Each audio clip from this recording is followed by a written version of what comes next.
Hi, I'm John. Welcome back to the Tech Studio, where we do reviews and tutorials to help you create your ultimate workspace. So, the iPhone 14 Pro. You want to get this phone, you want to know if it's any good, don't you? So, let's get into it. We're going to look at a full unboxing of this phone, we're going to have a full review, we're going to look at the good and the bad, and we're going to do a full camera test. Now, a disclaimer for you, this whole video is being recorded on the iPhone 14 Pro in cinematic mode at 4K 30 frames per second with the aperture dialed all the way down to 2.0, which gives you that nice blurry background.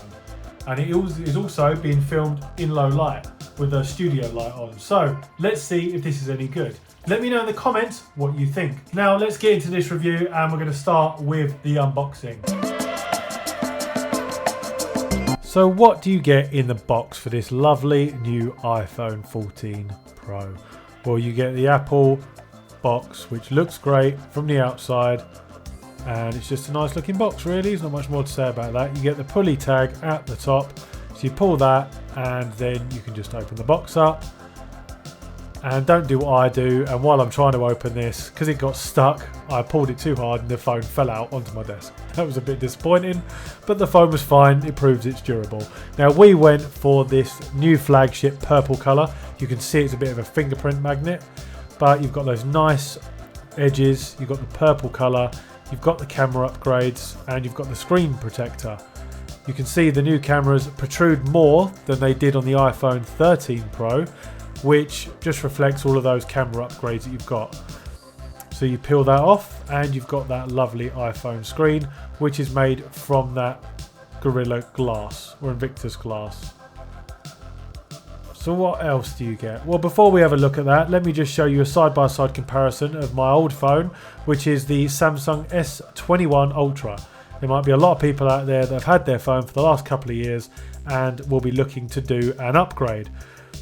So here it is side by side. Now obviously this isn't the Pro Max, so it's not going to be bigger.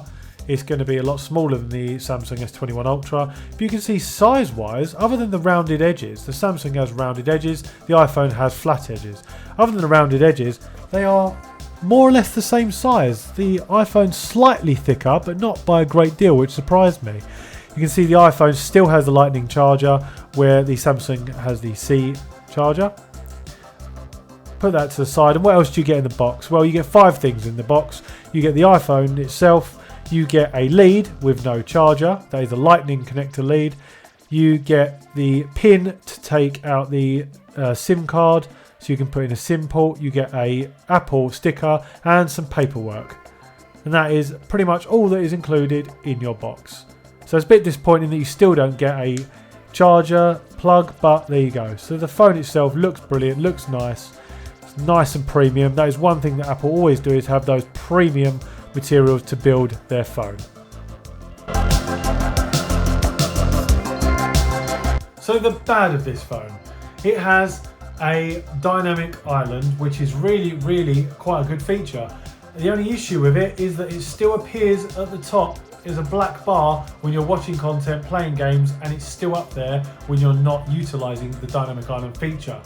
Now, phones in general have tackled for ages with this issue of the selfie camera and how to hide it. Most phones just adopt the hole punch feature, which makes it very minimal and clean, and you can't really notice it. The problem with the iPhone is they've had the big notch for a long time, and in 2022 going into 2023, modern phones shouldn't have this, especially iPhones, which are at the forefront of mobile phones. So Apple have introduced a dynamic island to try and tackle this issue. But the issue is, like I've already said, they left it there. The other main issue is the Lightning port. It has slower transfer speeds and it is not compatible with many other devices at all. You use a USB Type-C lead for pretty much everything that you do nowadays, and the iPhone just requires an additional lead, and it's just irritating. So I don't know why they haven't upgraded to a USB Type-C. That'll probably be a feature we see next year, considering that all of their iPads and Mac devices are now getting either MagSafe or USB Type-C. So it'll be interesting to see when Apple actually implement this. But that's really it for the bad on this phone. If you want to see 5 problems with the iPhone, then look at my video up on screen, and that will tell you that the 5 biggest problems with the new iPhone 14 Pro. But That being said, let's move on to the good about this phone. The camera quality is amazing and it performs excellent in low light.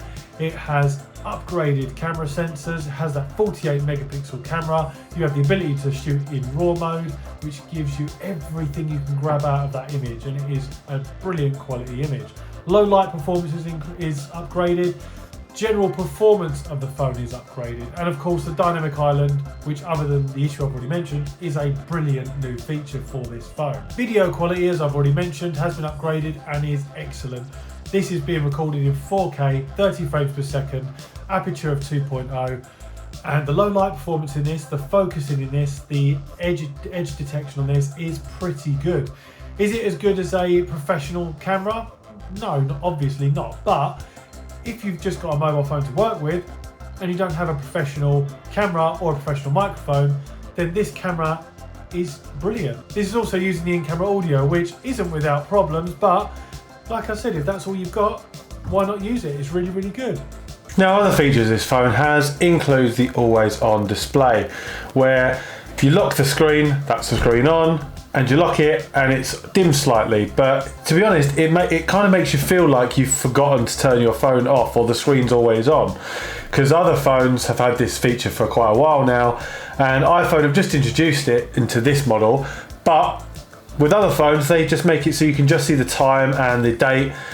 This just dims it so you can still see your wallpaper, which is a bit irritating because you can still see it and you think that you've left your phone on because it doesn't really dim it that much. This phone also includes the A16 Bionic chip and has a new 2000 nits peak brightness.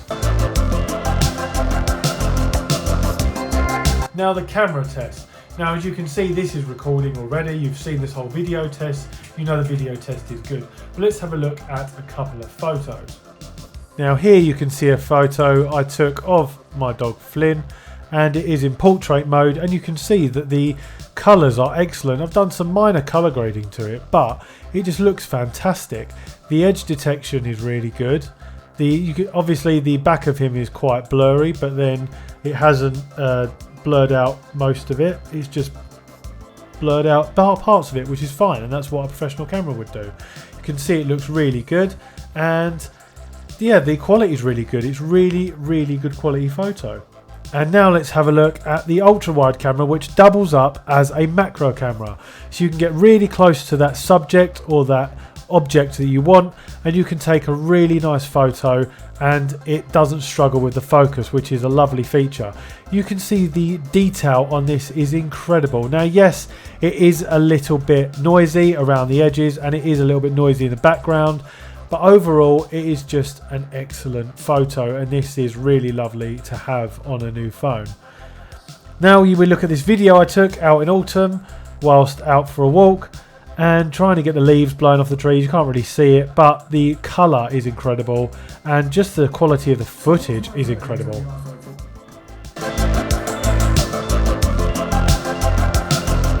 So what's my verdict of the iPhone 14 Pro? Well, having used it for a few days now, I am massively impressed with this phone. Now, if you've got an iPhone 13 Pro Max, is it worth upgrading to the iPhone 14 Pro Max? Not really, no. I mean, if you want the dynamic island and you want the 4K at 30 frames per second, then I suppose you're going to have to upgrade.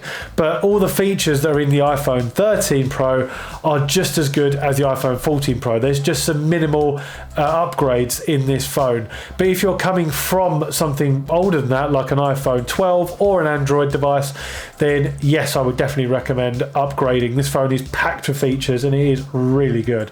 The camera, having looked back on that footage, is so good. I'm now back to recording on my professional camera, the Sony A7 IV, and it pulls this video here and rewind it to when I'm recording on the iPhone 14, and just have a look at those two bits and see which you think is better. To be honest, it's not a night and day difference like I thought it would be.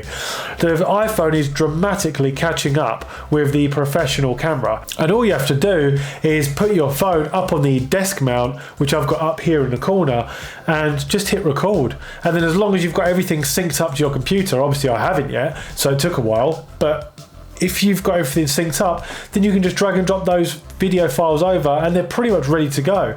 That video I color graded, I didn't change the audio, didn't change any of the video settings. All I did was color grade it and that was it. And it is excellent. You get the 120 Hz refresh rate on the screen. You get the dynamic island, which is a really nice feature. You get some performance upgrades and obviously the camera upgrades. But the phone in general, just using it on a day-to-day basis is excellent. And I definitely recommend it. Just before we go, let's do a quick side-by-side. So on one side, you're going to see me over here, and that is on the iPhone 14 Pro. And on this side here, you're going to see me on my professional camera, which is the Sony a7 IV. iPhone 14 Pro, Sony a7 IV. What do you think? I think they're pretty close and pretty good. And now let's go back to the iPhone 14 Pro to send you off. So I hope you enjoyed this review of the iPhone 14 Pro. If you want to create your ultimate setup and you want to build your perfect home office, then watch this video up on screen right now and I hope you enjoy it. See you next time.